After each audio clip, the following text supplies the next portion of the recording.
Hello and welcome back to another Player 2 review discussion. And again, I'm joined by Player 2 legend and editor-in-chief Matt Hewson to discuss Deathloop. Yes, we're going to loop some deaths. Yeah. You and I both received a code. Thank you very much to Bethesda and PowerUp locally, and Doug and Jaden. We shout them out on the show now because they're awesome. And Doug, just in case you're listening, Matto's name is Matto, not Phil, but that's all right. He'll lean into the jokes on Twitter as long as he can. We're reviewing Deathloop. You are doing the written review for the site, and please be sure to go check that out now as of when this video goes live. Well, I've just put you in the corner there, haven't I? Matt's going to hit embargo, I'm sure. It'll be done. Hopefully we'll have a Player 2 plays out for you in the imminent future as well. But this review conversation is just where we're going to kind of break down some thoughts on the game. So as I said, we both got ourselves a copy of the game. Again, thank you to everyone involved for making that happen. I've only put a little bit of time into it so far. I've just been kind of chockers with other games and titles that we're covering as well. So while you were taking the lead, I've probably put an hour or two in so far. But you're the authority in this thing. What do you think at kind of the surface level first and foremost? Like, the first impressions of this game are very much Arcane. Arcane's fingerprints are all over this. If you enjoyed Dishonored, if you enjoyed Prey, you can probably skip the reviews and just go and get it now. So that interests me, actually, because I haven't gotten into Arcane in the past. Yeah. Prey I haven't actually tried, to be fair. I've got it, but I haven't gotten around to trying it. But Dishonored was the one that in my head, I connected this most to. Obviously, there's some significant differences, but that's what I connected it to first and foremost, and that worried me because I couldn't get into Dishonored for whatever reason. It was almost like there was too much choice in Dishonored, and that just kind of put me off a little bit. Like, just give me a little bit more guidance, and maybe no surprise, I'm a fan of fairly linear games. You know, the PlayStation. Yeah, absolutely. I can see that with Dishonored too, because Dishonored's very open-ended and very ambiguous on how you approach things, and leaves it up to you pretty well, whereas that's probably the big difference between the two in Deathloop. Deathloop, despite it kind of having these trappings of a roguelike in that you repeat a day cycle, it's actually quite guided. So I liked seeing the objectives pop up. I'm like, okay, cool, I'll go off and do this now, and then I'll go off and do this, and so you're quite free to roam around and investigate, and you will find cool things, and you'll find new leads to solve mysteries if you do that. But if you don't want to do that, if you just want to run through like a story game, you can, because the game gives you the guidance to do that. So it'll point you in the right direction every time you need to be pointed. So yeah, it does that really well. And the biggest worry I had for this was it was going to be too kind of too ambiguous, kind of high thinking sort of puzzle game that doesn't really guide it in its own way. But it's not at all. It's really, really well put together. If you want to play it freeform and just run through the day and find what you can do and kill the bad guys that you need to kill, you can do that. You probably won't finish the game though. You will need to follow guidance at some point. But you'll find a whole bunch of cool stuff in the process, and really get a handle on the combat, and the combat and the powers is where the Dishonored comparisons come in. Very much feels like Dishonored in combat and movement, especially once you gain a few abilities and things like that. It really does harken back to that more Dishonored 2, but definitely with more action bent and less of a focus on stealth. It's still important, but you can definitely go the all-action route. You can just blast your way through. Yeah, much easier in this game than you could have in Dishonored or Dishonored 2. Yeah, you're still not a battering ram. No. There's a few scenarios now. Admittedly, like I said, I've only played like an hour or two yet, and outside of a story-driven death at the very beginning of the game, I haven't died yet.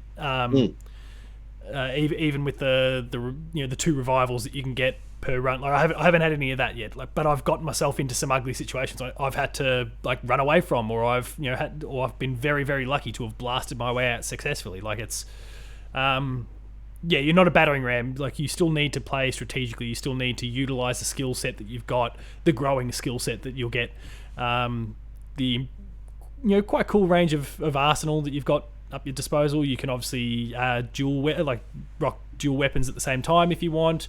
There's pros and cons to doing that. Like everything feels really balanced and really quite good on the gameplay side. It was really that one kind of, I guess, the way they signposted things, that kind of the absence of that in Dishonored, that was a little bit of a it put me off a little bit. Yep. That they've, I'm not going to say rectified, because I understand that a lot of people love it in there, but they've included it in this, and that's what's really got me in the door. So I'm pretty happy with the time I've spent so far.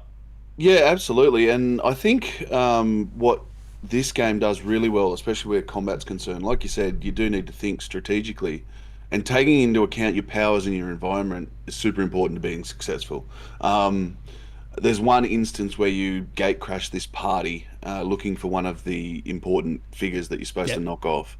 And there's heaps of people there. There's heaps of people. And you could sneak in and find him, but they're all wearing the same masks, so you kind of have to listen to people conversations and things like that to work out which one is the actual guy you need to take out. So that's the option there. Or you can simply go in guns blazing and get everyone and just kill everyone, because death has no consequence in this game due to the story that at the end of the day you wake up again and the day starts over again. Go all over. So there's none of that kind of moral ambiguity of killing people, because you're not really killing them. They're just going to come back the next day. So I've done that scenario a couple of times during my time with the game for different reasons, and I'll try to avoid spoilers because it is quite a cool story. Yeah. So one instance I did do the sneaky route and listened and found the guy. That was the first time I went through. And I found myself playing very much like Dishonored initially because of the feel was so much. So I was overly focusing on stealth, I think. Until you realised that you didn't have to. Until I didn't have to, yeah. And so the second time I ran through, I hacked a couple of turrets and placed them just inside the area and set them all off at once.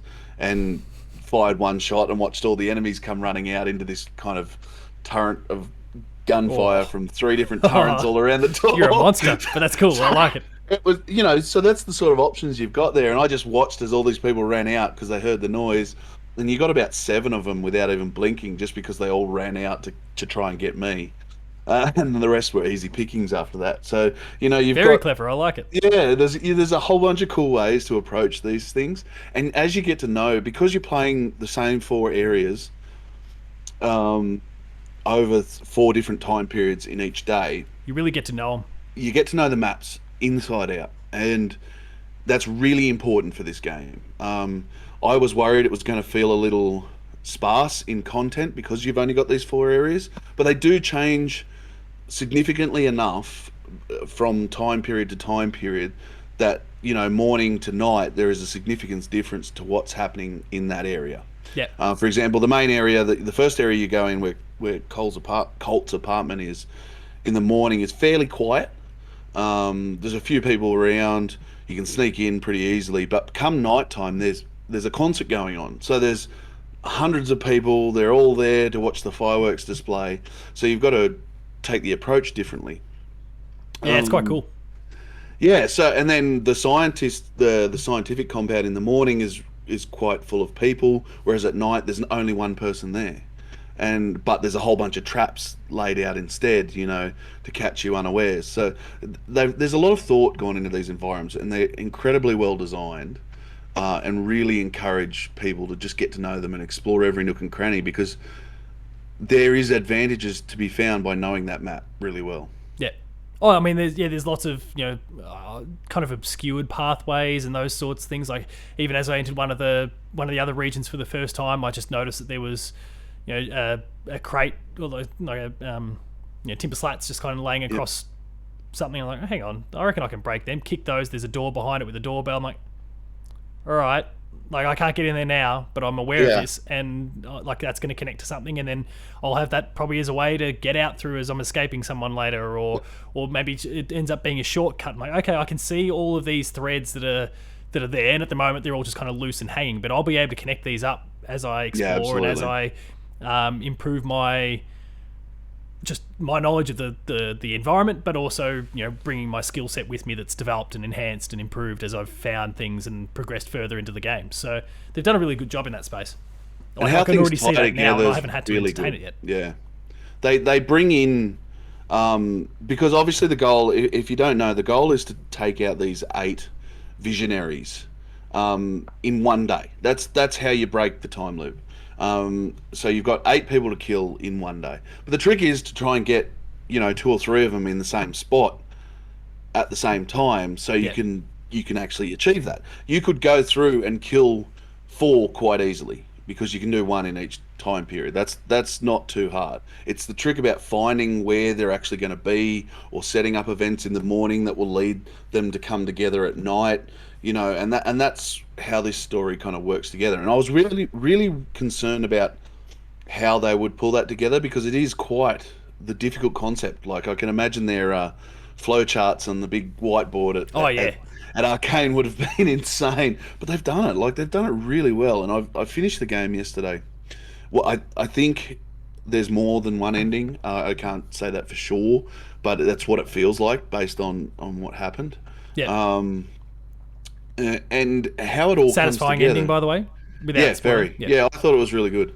Um, and you kind of get tastes and hints of what's going on as you play, and things, especially your conversations with Joanna, who's one of the 8 visionaries, Yep. but she's also your rival.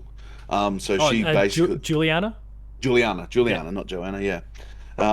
So she'll just turn up at random.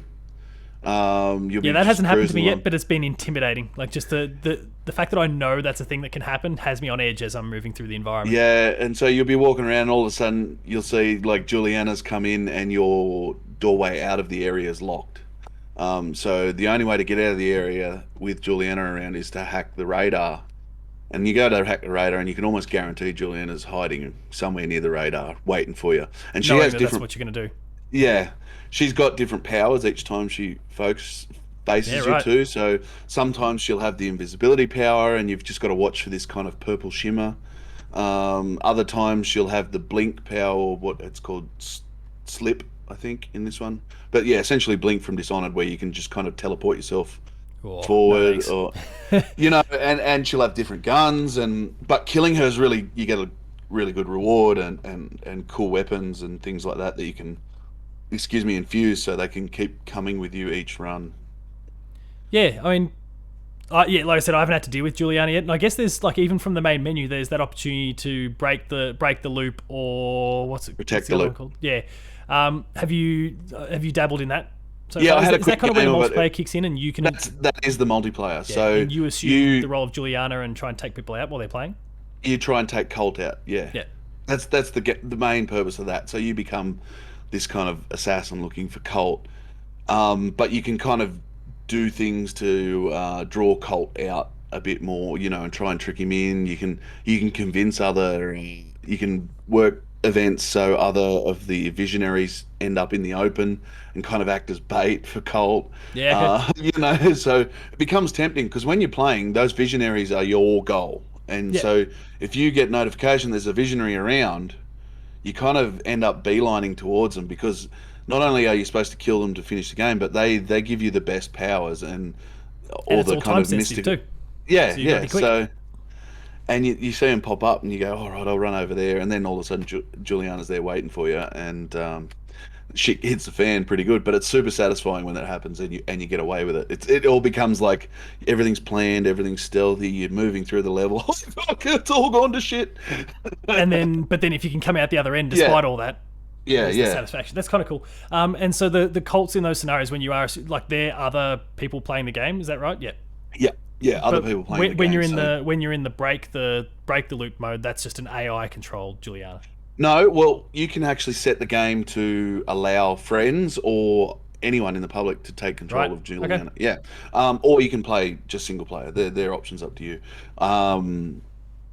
I obviously have only played against the AI Juliana at this point. I do want to try Pre-release. it out though. Yeah. Yeah, and it's been harder to get a game. So, but I imagine people are going to have a lot of fun with that. I think it's going to be good tormenting your friends, especially if you can see your Oh, friends jump on and you see that they're left friends open to jump in. It'd be hard to resist to not go through jump and in. troll a little bit, Yeah, or at least that's it. put, throw a cat amongst the pigeons. Yeah, that's it. Um, I guess though, on the flip side, you could also, if you're assuming that role, you could go in and try and take him out. But if you're jumping into a friend's game, you could jump in and potentially even help them if need be. I'm not sure how that would. Oh, I mean, I guess you could. Like if you two were actually, Yeah. you and I say we're working together, and you've got something in mind, and I jump in as Juliana, like Yeah, I I could could see that. I could help you. I guess like that kind of defeats the purpose of what you're supposed to be doing. But Yep. you could play it that way I if you can wanted. see that. Yeah, absolutely. Well, there's nothing to stop Juliana killing everyone in the whole map, so you could I make life like very easy for someone. that's a quick and easy game finisher Yeah, yeah. if you're crafty enough. Go You, on. you won't you won't ever get those instances though where you'll be able to organize all the visionaries, because to win the game, Juliana's one of the visionaries you have to beat. So That's all right. yeah. 3 opportunities to round up the other 7, and then get Juliana to jump in at the end, and boom. Just stand right there. I'm going to shoot you. Yeah. That's it. Done. Is there anything that's not necessarily floated your boat that you've experienced so far? I mean, I've only played a little bit. I haven't dealt with any bugs or anything like that. It seems like a really clean, polished experience, which is certainly a concern that I've had for a lot of games going into like that have been releasing in this kind of COVID pandemic window. age, and Yeah. where they're not necessarily getting perhaps the amount of time and even their processes they'd normally follow to go through and clean these things up through QA and all that sort of stuff are a little bit disjointed at the moment. So I haven't There's noticed anything myself. nothing major. I came across one little glitch where occasionally my rifle doesn't reload. Oh, okay. And then so you press reload and it looks like it goes through the reload animation, but it actually hasn't reloaded. And that happened very rarely. Yeah, okay. Like it might have happened 3 or 4 times in my entire gameplay. Yeah, okay, that's pretty So, and I insignificant. figured it's probably just going to get picked up in the launch patch, to be honest. Yep. But yeah, apart from that, it is a super polished game. Like Arcane are artisans almost when it comes to like character design and level design, and everything looks super polished. I love the kind of 70s blaxploitation sort of style they've gone with. Um, it's all very tongue in cheek. The conversations that Colt has with Juliana at the start of each run are hilarious sometimes. Yeah, I've enjoyed those so far. Yeah, and honestly, it's the best use of the PS5 mic that I've come across in the controller. As in how she talks to you and it comes out of the speaker. Yeah, and also other tapes and things like that come out of the speaker in the controller. That actually caught me off though while I was playing, because I tend to have the volume on this thing down really low, Oh, okay, yeah, 10% sort of thing. And so I was kind of running through the world, and I was playing through this setup. So even though I had headphones on, this is actually plugged into my computer's mic, so it wasn't like I was using a separate set that was connected directly to the PlayStation. So it didn't recognize that. And I'm kind of running through the world or whatever, and then I see subtitles with Juliana popping up at the bottom there, and I wasn't hearing anything. Like, what's going on here? And then I just knocked this off just a little bit, and all of a sudden realized it was coming through the speaker. So I cranked that up and listened to it, and it's pretty entertaining. Like, yeah. And how it's implemented is really well. Like a lot of the times, I find some of the things like that are gimmicky. I don't think very many developers have used the PS4 and PS5 kind of speaker well. Yeah. And I think this is a really good use of it, and it's done really well, and it adds to the game. It actually feels like she's in your ear on a little He's chirping away. walkie-talkie, chirping away at you instead of part of the game environment, and it actually adds a lot to it. So I really, really appreciate that. The haptic sense triggers worked really well in this game too. Yeah, they which work is a concern in first-person shooters. From my experience with stuff, I figured Sony would make sure they would work in this instance, being an exclusive. But some of the third-party first-person shooters, those triggers haven't been great on the DualSense controller. But here they worked really well. They gave the right amount of feedback without ever getting tiring or annoying or in the road at all. yeah. So yeah, I think that Arcane have done a really good job with the hardware. I'm hearing the PC version requires a fairly beasty PC. Yeah, right. Okay. I can see that. I might have concerns. I think there's a PS4 version, right? No, just PS5. No, and just PC. PS5. No, Okay, there's yeah, no that, last that makes version. sense. Yeah, because I would really have concerns about a PS4 version running at any sort of reasonable frame rate without exploding. So PlayStation 5's first real, proper, true exclusive, you're trying to say, on the technological front. Obviously, there's Ratchet and Demon Souls, but is you saying this is maybe the first one that's really doing stuff that last gen I just think couldn't? so, yeah, and definitely if you're running, I played it mostly in because it's not a game that requires kind of split second action.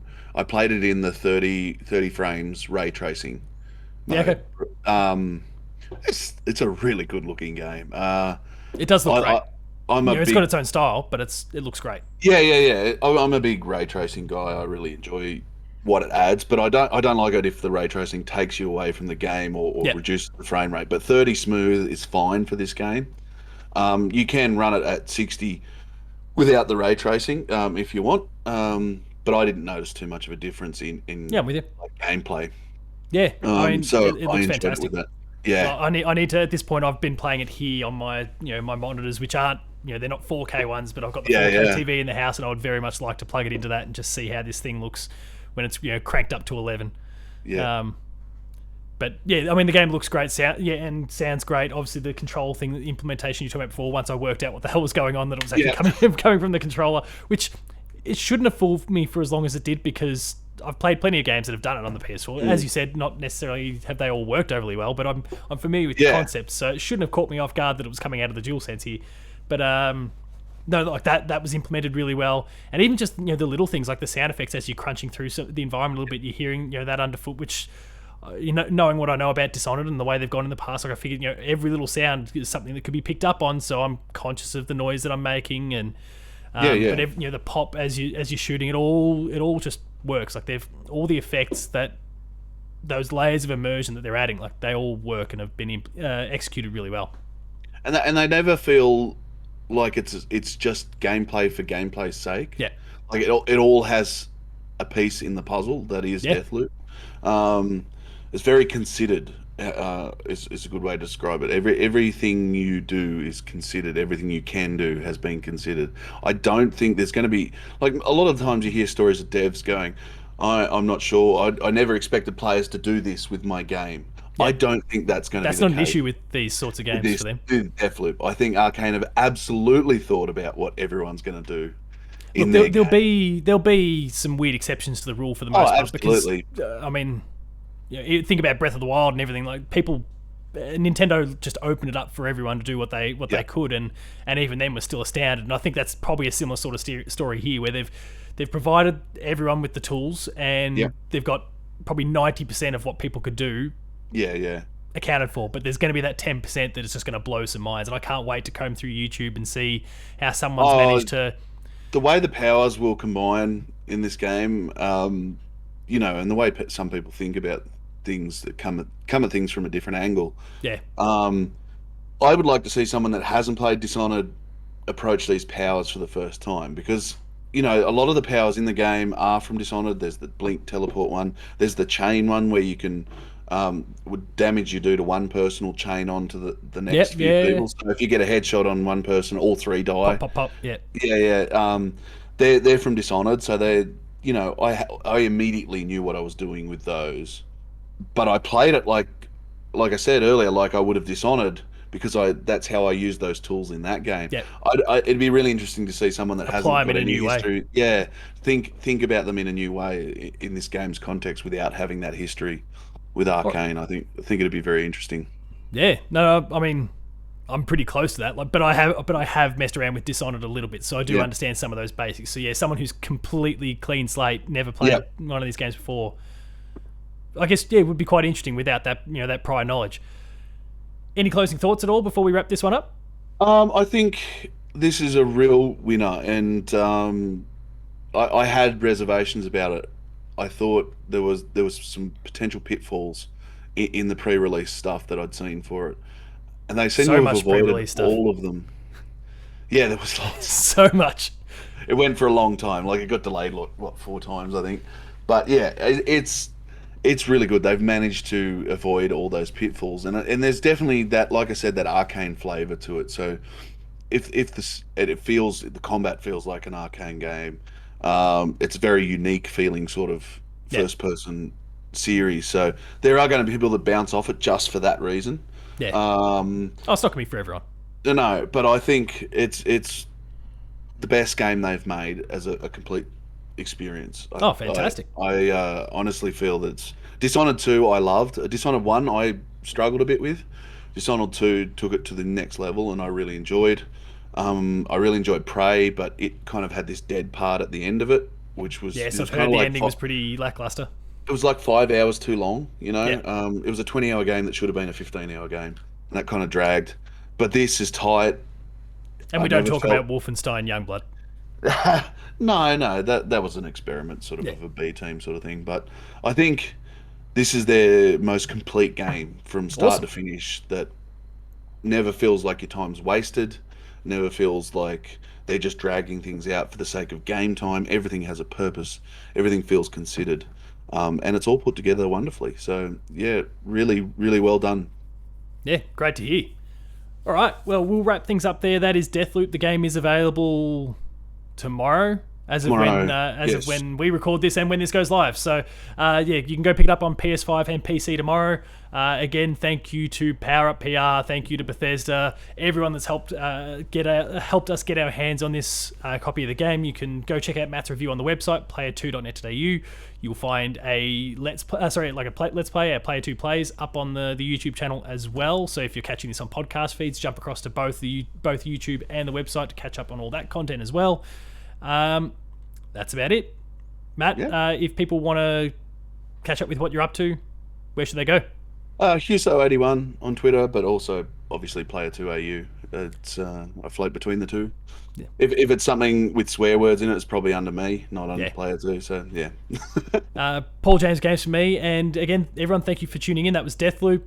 Again, the game is out tomorrow, so if you like what you've heard, if you've liked what you've seen through Matt's review or the Player 2 plays, consider picking it up.